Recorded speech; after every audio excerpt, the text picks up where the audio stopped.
bringing you Ronin and the Pixies versus Expendables to see who goes on to fight for $6,000 versus the Cena Thomas team. Ronin and the Pixies have banned out the Vindicator and the Tengu, and the Expendables have banned out the Widow and the Sleipnir. And, Expendables brought the 3 Nighthawks setup versus a Vargur Claymore setup. So bonuses from that Claymore with a...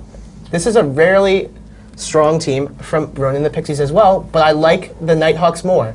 This Vargur is going to be relying on range, but the Nighthawks have even more range. They're also going to be focusing on a tremendous amount of local repairability. Yeah, these are 2 very, very different teams. It's tough to call, to be fair. Ronin and the Pixies are going to be kiting again. Yeah, and so these Nighthawks are not the same style kite ships as the Tengus we've seen before. The Tengus we've seen before rely on being paper thin but being super fast. These Nighthawks are just all around beefy, and they've got the backup of that Basilisk to ensure that they last a long time. The Basilisk is really the weak link here. If they can take down the Basilisk, then they can slowly pick apart those Nighthawks, and the Nighthawks will have to be overcoming the ancillary shield boosters, just the general shield boost ability of that Vargur. I'm not quite sure if they can do it. You can see their dams coming across from all the Merlins onto Ronin and the Pixies. They won't be able to really hit the Expendables at the kind of ranges the Expendables can deploy damage onto them. Yeah, there's pretty much nothing at this point that Ronin and the Pixies can do as long as the Expendables keep range. They're going to need to, at some point, try and get some of those Merlins taken down to try and get some of the damps off. They've got 1 Harpy and 1 Saber that isn't damped. Hopefully that Saber can get out there and get rid of some of these Merlins. Yeah, the biggest thing here is that as I look at this setup more and more, will the Expendables be able to beat the reps on Ronin and the Pixies? The Scimitar is the weak link here.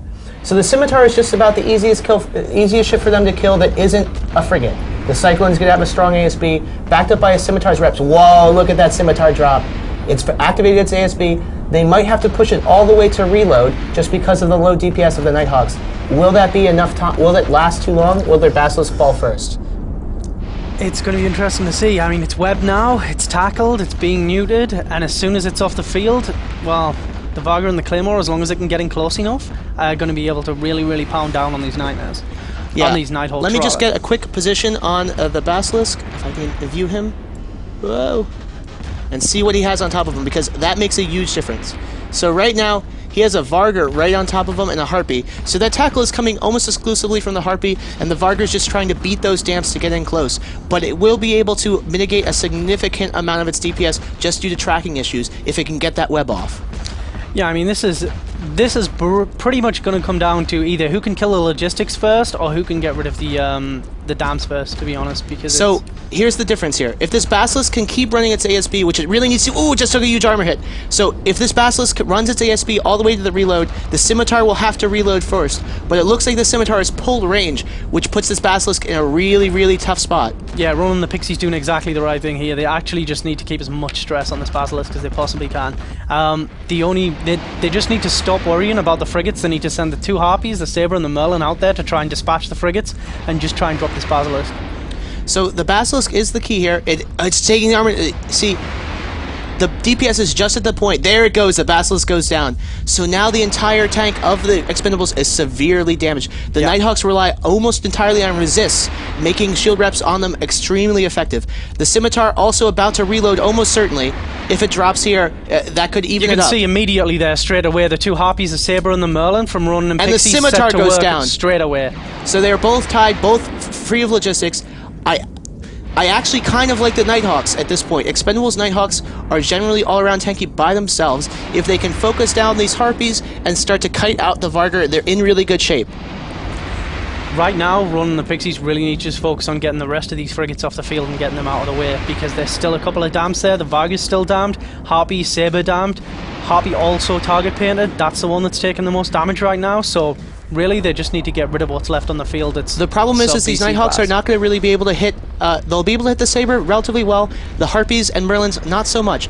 I really think that if they can't get in on one of these Merlins, get them webbed, or get the frigates for Ronin and the Pixies webbed, they need to start hitting that Cyclone. The Cyclone is the most DPS for the smallest tank left on their team that isn't a frigate. Oh, first Nighthawk for the Expendables, absolutely melting. Yes, so much damage, especially from this Vargur. The Vargurs, they're relying on damps to keep this Vargurs out of play here, and without the reps, the Nighthawks are not nearly as strong. Yeah, it's really interesting using a single Marauder setup. It's not something that I probably would have brought. I would have at least brought a pair of them, but the support for it is absolutely fantastic, and it works really well. Again, you can see that. Wow, yeah. The Saber going down, a Nighthawk tackled and webbed, and the Vargas slowly approaching. Gonna get is on top of it at this point. If you can track and get its locks, everything it needs. And the reason it's not being damped quite as much is there's only one Merlin left for Expendables. They were relying on the E-Ward from their frigate wing to keep the damage off them, and there's just more damage for Ronin and the Pixies. Yeah, I mean, I kind of thought as soon as they got rid of that Basilisk... Pandy in the second Nighthawk about to die. Yep.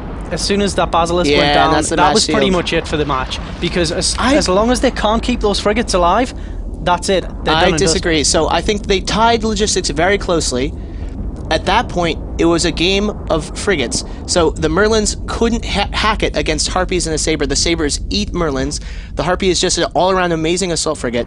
And with the Cyclone on field that can kill Merlins as well, it just becomes so hard to screen out the tackle that's approaching your Nighthawks. I agree completely, but in the same respect, that Basilisk, even one rep cycle for a frigate, is life or death. So I think getting rid of the Basilisk, even just one rep cycle before the Scimitar, puts the frigates in a really bad shape, especially if you can get the Harpies, the Saber, and the Merlin out on top of them, because everything else is damped to hell on the Ronin and Pixies team. So yeah, it's interesting. I mean, you can see there straight away, Nighthawk, straight through armor. That's pretty much done and dusted now.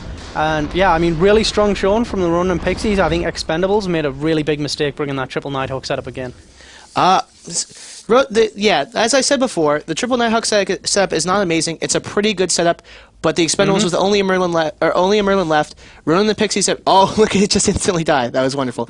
Ronin and the Pixies here have proved that even though they had a small hiccup in the last match, they are one of the teams to beat. They walked all the way through their circuit on the winner's bracket. They will move on to fight Asin Hatama's team for the first and second place in a best of 5 tomorrow for $6,000. And we'll see you back in the studio in just a few seconds.